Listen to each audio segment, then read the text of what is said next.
하나님의 말씀은 여호수아 24장 25절부터 33절까지 말씀입니다.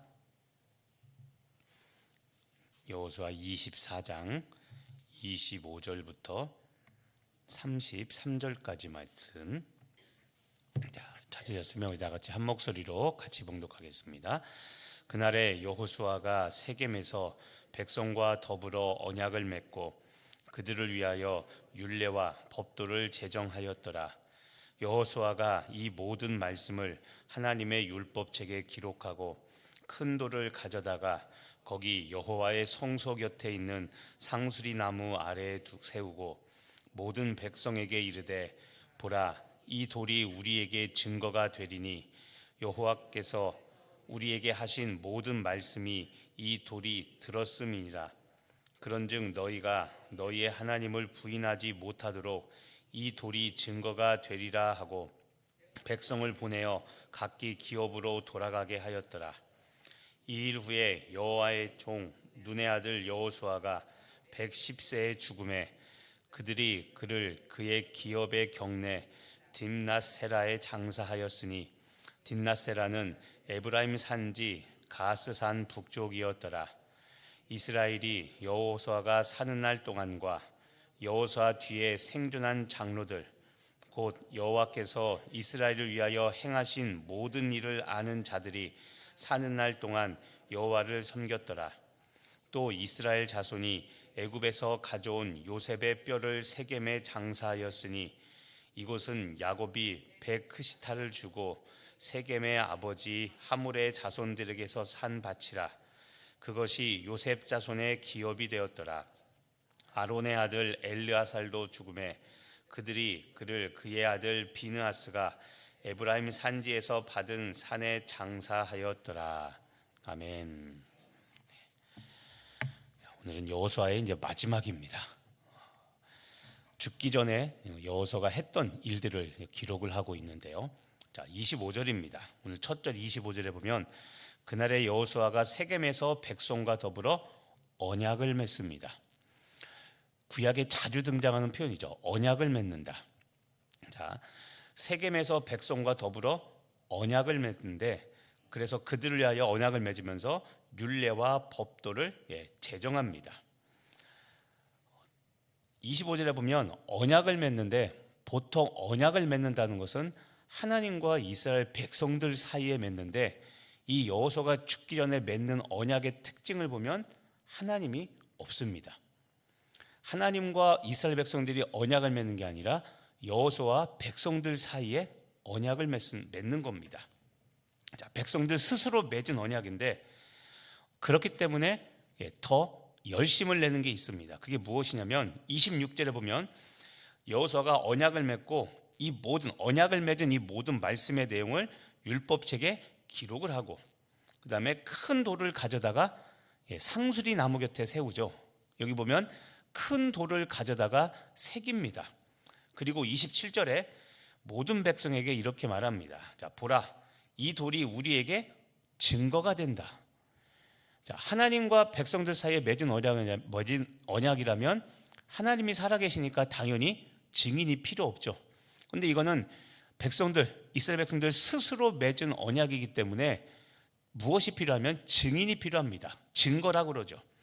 자, 그래서 27절에 돌을 아까 말한 것처럼 가져와서 상수리 나무 아래 세우고 그 돌에 새긴 후에 이 돌이 증인의 역할을 대신한다고 이야기를 합니다. 중반에 이런 말이 있죠. 이는 여호와께서 우리에게 하신 모든 말씀을 이 돌이 들었다. 이 돌을 사람을 의인화하죠. 돌이 들었다고 말합니다. 그런데 사실 여러분 돌이 듣든 말든 게 무슨 상관입니까? 말도 안 되는 거죠. 그런데 어쨌든 자기들끼리 맺은 언약이지만 상호간에 반드시 지키자라는 의미입니다. 그러니까 하나님이 듣고 계시다는 것을 이 돌이 증거가 되어서 우리 반드시 서로 지켜야 된다.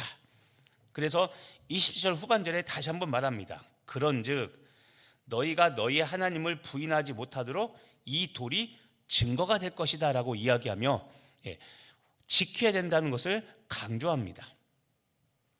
그리고 나서 29절 이 일 후에 여호와의 종 눈의 아들 여호수아가 110세에 죽었다라고 되어 있죠. 자, 여기서도 표현 하나가 들어오는 게 있습니다. 여호와의 종 눈의 아들 여호수아입니다. 여호수아 1장에 모세로부터 모든 권한을 이양받을 때는, 그때는 여러분 모세의 종이라고 여호수아를 표현합니다. 자, 여호수아를 여호와의 종, 하나님의 종이라고 말하지 않고 모세의 종이라고 말했는데, 여호수아가 끝날 때는 모세의 종이 아니라 여호와의 종 눈의 아들 여호수아라고 그랬죠. 여호수아의 삶을 처음부터 끝까지 살펴보니까 여호수아도 부족한 것이 있고 실수도 하고 여러 가지 부족한 것이 있었지만, 전반적으로 여호수아는 그럼에도 불구하고 실수하고 부족해도 하나님을 배반하거나 하나님을 떠나지 않고 믿음의 중심을 지켰다는 겁니다. 그래서 인정을 해주죠. 그래서 말씀인 것처럼 여호수아 1장에서는 모세의 종 여호수아라고 이야기하는데, 마지막 죽을 때는 모세의 종이 아니라 여호와의 종이라고 이제는 여호수아를 인정을 해줍니다. 110세에 죽었는데 30절에 보면 죽은 것도 기록을 해놓습니다. 매장을 한 것도 기록을 해놓습니다. 어디냐면은 그의 기업의 경내 딥낫세라라고 되어 있죠. 딥낫세라, 거기에서 장사하였다. 자, 거기 표현이지만 그의 기업의 경내, 딥낫세라가 어디냐면 여호수아가 가나안 땅을 분배받아 살던 그 마을입니다. 그 마을이 딥낫세라인데, 결국 여호수아는 자기가 살던 마을에 묻혔다는 의미입니다. 그리고 32절에 보면 갑자기 요셉이 등장합니다. 여호수아의 죽음인데 거기에 갑자기 앞에 수대 할아버지가 되는 요셉이 갑자기 등장하죠. 자, 32절, 또 이스라엘 자손이 애굽에서 가져온 요셉의 뼈를 세겜에 장사하였으니. 자, 여기서 주의할 게 애굽에서 가져온 요셉의 뼈라고 되어 있죠. 이 구절은 요셉의 유언이 성취되는 것을 역시 보여주고 있는 겁니다. 그러니까 여호수아까지 몇백 년 동안의 기간에 어떤 일이 있었냐면, 요셉이 죽을 때 창세기 50장 25절에 보면 요셉의 유언이 기록되어 있습니다. 창세기 50장 25절에 요셉이 뭐라고 말하냐면, 내가 죽으면 이곳 애굽에 나를 묻지 말고 내 그 무덤을 파내 뼈를 다시 가나안 땅에 묻어달라고, 고향 우리 부모의 아브라함의 조상, 할아버지 우리 조상의 땅에 묻어달라고 요청을 합니다. 그런데 그것을 이스라엘 백성들이 잊지 않고 출애굽할 때 요셉의 뼈를, 우리가 치면 2장이죠. 그것처럼 묘를 파내서 요셉의 뼈를 가져와 지금 이곳에 같이 묻어졌다는 기록을 하고 있는 겁니다. 의도가 있는 거죠. 특이한 것은 여호수아가 몇 세에 죽었다고 그랬습니까? 좀 전에 110세에 죽었다고 그랬죠. 그런데 여러분, 재밌는 것은 요셉도 110세에 죽습니다.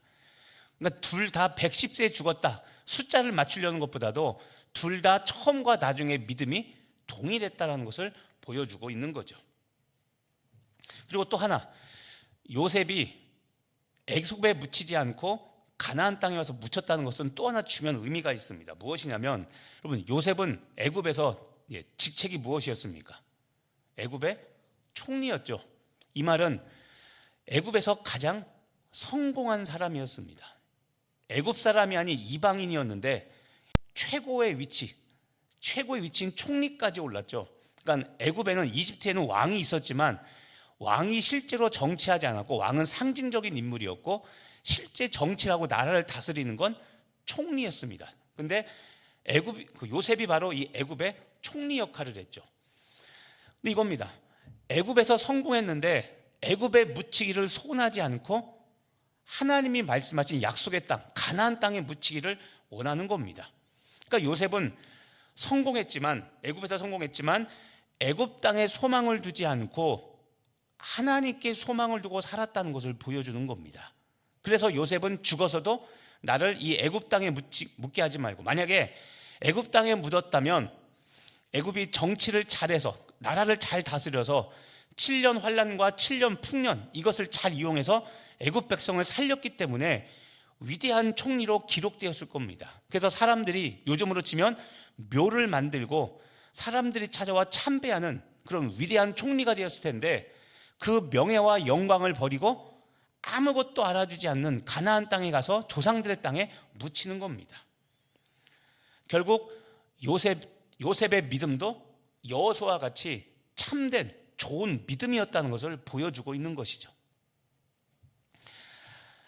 오늘은 여러분과 좀 다시 한번 깊이 보고 싶어서 여러분 아까 보지 않은 31절입니다. 31절. 자, 여호수아가 죽고 110세에 죽고 그다음에 딥낫세라에 장사됐다는 말이 끝나고 나서 그 다음에 이제 뭐라고 기록하냐면 31절에 이스라엘이 여호수아가 사는 날 동안과 여호수아 뒤에 생존한 장로들 곧 여호와께서 이스라엘을 위하여 행하신 모든 일을 아는 자들이 사는 날 동안에 여호와를 섬겼다라고 이야기합니다. 자, 여기서 다시 한번 문장이 긴데 보시면요.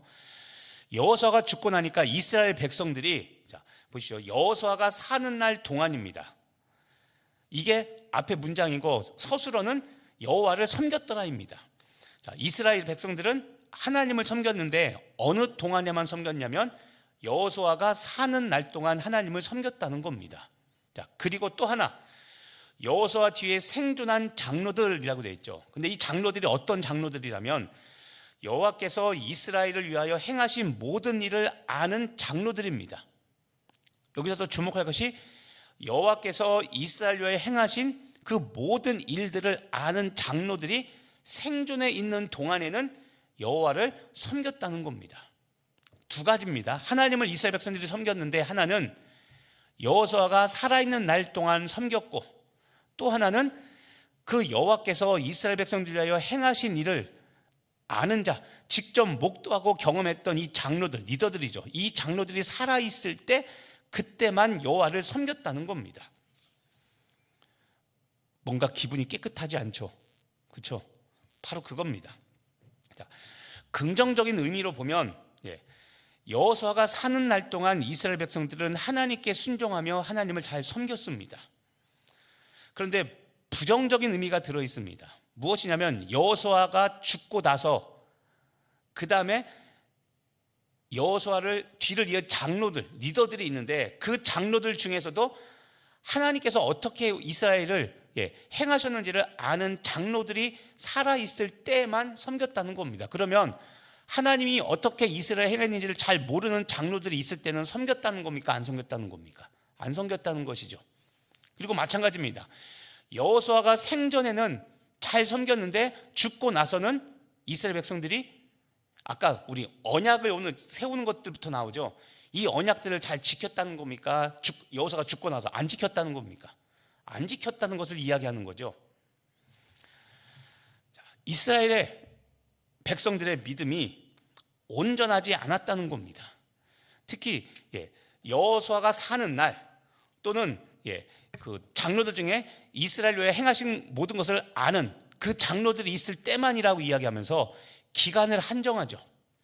그러니까 이스라엘 백성들이 하나님을 섬기고 순종하면서 하는데 그렇게 순종하지 않은 건 아닌데 순종을 했고 하나님을 섬기며 살았는데 결국 이들도 그 믿음에 한계가 있었다는 겁니다.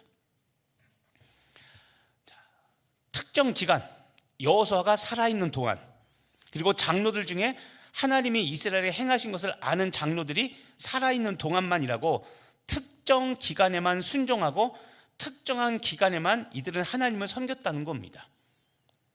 아까 여호수아 이야기를 했죠. 아까 29절에 여호수아에 대한 명칭 수식어가 모세의 종 여호수아에서 여호와의 종 여호수아로 바뀌었다고 그랬죠. 이것처럼 처음과 나중이 변함없이 실수하고 부족해도 처음과 나중이 믿음이 변함이 없어야 되는데 이스라엘 백성들의 믿음은 그렇지 못했다는 겁니다. 우리가 이걸 주목해야 됩니다. 자, 이게 무엇을 말합니까? 우리도 조심해야 됩니다. 여러분 믿음 생활은 우리 다 하는 거 여쭤보겠습니다. 사람 보고 해야 됩니까? 아니면 하나님 보고 해야 됩니까? 그렇죠? 근데 이게 무슨 말입니까? 여호수아만 있을 때 섬겼다. 담임 목사 볼 때만 열심히 한다. 제가 이렇게 하면 또 기분 나빠지는데, 자, 담임 목사가 새벽 인도하면 나오는데 부목사가 하면 안 나온다.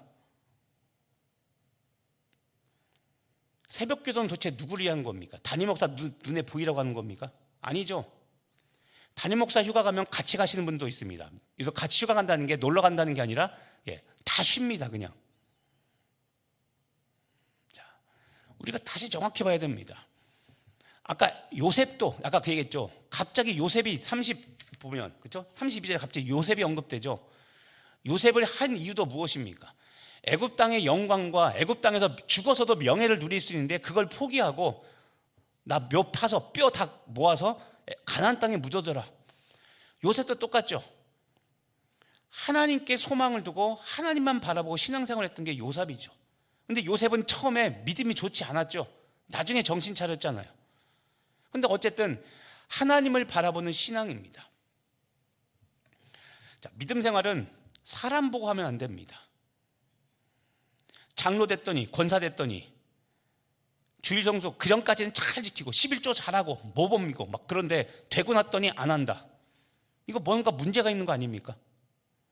반대로 보세요. 제가 목사 안수 받기 전에는 그렇게 신앙이 좋았는데 목사 되고 나서는 신앙이 개판이더라. 여러분 이해가 됩니까 이게? 안 되죠. 그런 사람이 목사가 되면 뭐합니까? 그런데 여러분 뒤집어 놓고 생각해 보십시오. 여러분도 똑같습니다.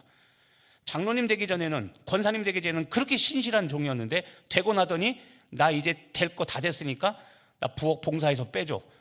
나 전도팀에서 빼줘. 정신 똑바로 차려야 됩니다. 여러분 참 단순합니다. 하나님이 보고 계시다는 것을 왜 그걸 못 느낍니까? 왜 그걸 모릅니까? 가장 중요한 일인데. 우리가 이러지 말아야 됩니다. 신앙이 변질되면 안 됩니다. 높은 데 올라오면 더 믿음대로 살아야 됩니다. 더 고난받아야 되고 더 비난받고 비판받아야 됩니다. 그렇게 못 산다면이죠. 하지만 이게 또 하나 또 다른 관점에서 우리에게 주는 교훈이 있습니다.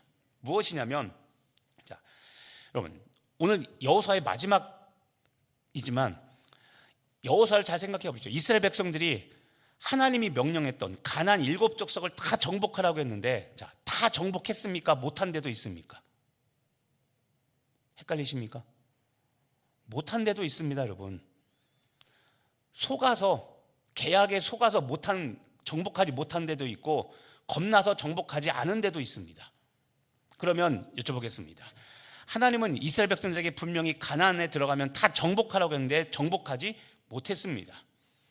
정복하지 못한 사람들은 그 민족들을 수용해서 이스라엘 백성과 같이 공존하며 이제는 그 약속의 땅에서 같이 살아갑니다. 적과의 동침이죠. 자, 그러면 결과를 놓고 보면 이스라엘은 온전히 순종하지도 못했고 이스라엘 백성들은 비록 가나안 전쟁을 해서 대부분 점령은 했지만 완전한 승리는 하지 못했습니다. 자, 그러면 약속을 지켰습니까? 못 지켰습니까? 하나님의 언약을 못 지켰죠. 자, 못 지켰으면 가나안 땅 유업으로 받아야 됩니까? 못 받아야 됩니까? 못 받아야 되죠. 좋아하시는 분 있죠. 법대로 해야 됩니다. 좋아하시는 분 있죠. 법대로 해야 되면 여러분 가나안 땅 기업으로 제비뽑기해서 받지 말아야 됩니다. 그런데 기업 받았습니까? 못 받았습니까? 받았잖아요. 이거에 대한 질문은 없으십니까? 그러면 이걸 어떻게 해석해야 될까? 여호수아는 앞에 우리 이전에 봤던 거 다 기업 제비뽑기해서 다 받았습니다. 그러면 이걸 우리가 어떻게 해석해야 될까요? 하나님이 불법과 죄악을 용납하시는 하나님입니까? 아닙니까? 우리가 알기로는 불법과 죄악을 용납 안 하시죠. 제가 말했잖아요. 사랑의 하나님이시면 공의 하나님이기 때문에 불법은 반드시 제거해야만 됩니다. 우리가 알고 있는 하나님은 그렇습니다. 그래서 공의 하나님이라면 가나안 정복은 실패해야 맞습니다. 온전히 순종하지 않았고 하라는 거 지키지 않았습니다.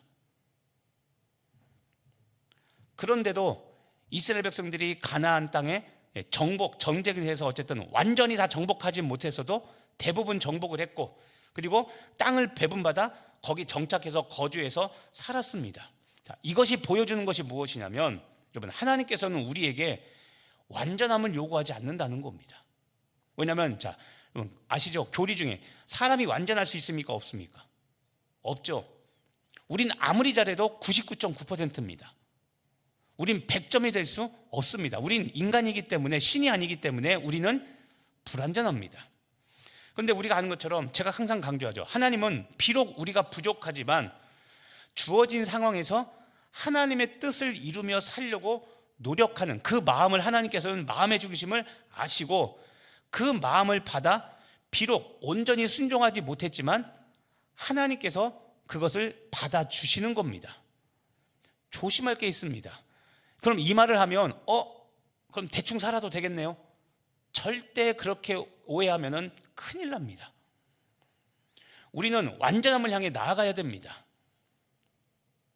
내가 거룩하니 너희도 거룩하라. 우리는 그렇게 살아가야 됩니다.